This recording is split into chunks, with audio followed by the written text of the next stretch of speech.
What makes conflict interesting? What makes plot interesting? What makes the whole thing interesting? Tension. What keeps you on the edge of your seat when you're reading something, watching a movie? Tension.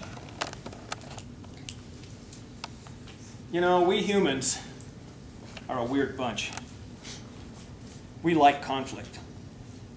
We don't necessarily like it in our front room, or we don't necessarily like war, but we like conflict. People conflicting with each other is interesting. I got this line. John, oh God, who did I get this line from? Anyway, I was at he said, nobody wants to read about the happy family. Who was it did the fourth hand? John? Irving.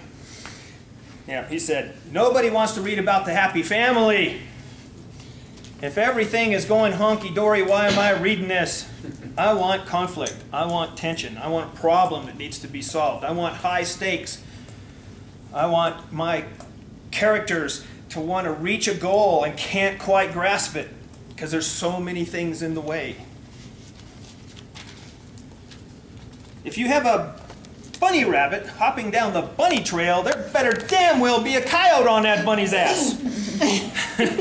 You see what I'm saying? Makes for a whole different story. Tension. Donald Moss says, tension on every page. Oh God, how can I put tension on every page? What creates tension? Ticking clock. Knowing that this guy just went into the hotel room with this prostitute who has VD. That's tension. What's going to happen to that guy?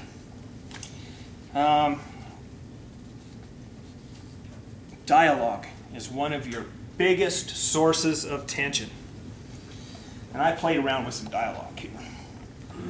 Hi, Joe. Hi, Bill. How are you, Joe? I'm fine, Bill. Any tension? Did you get the scores? Yes, I lost. How much did you lose? $100. I told you not to bet on the Broncos. Don't tell my wife. Okay. Let's put some tension in that dialogue. Hey, Joe, did you get the scores? Bill, I should have listened to you. Never bet on the Broncos. How much did you lose? My wife's going to kill me. Same thing, but with tension. Suspense. Always end every scene with a cliffhanger. If your character at the end of the chapter turns off the light to go to sleep because he's got a hard day tomorrow, I'm going to turn off my light and go to sleep because I got a hard day tomorrow too. Never, ever put your character to sleep at the end of a scene. Always have some crisis in the balance.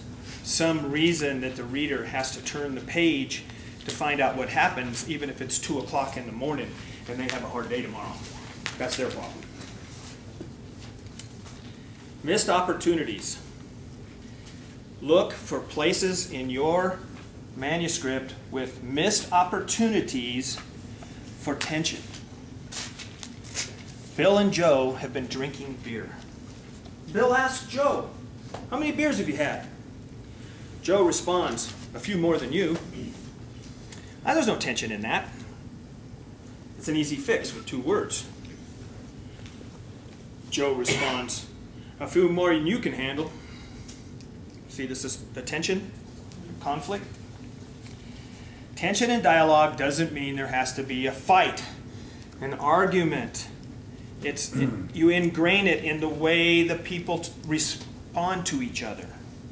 Sally and John are sleeping. The alarm clock rings. John gets out of bed, stretches. I hate Mondays. No tension.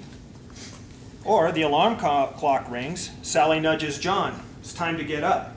He groans, throws the pillow over his head. Shut the alarm off, will you? You'll be late for work. I'm not going in today. Quit being a big baby. He kicks off the covers and shuts off the alarm himself.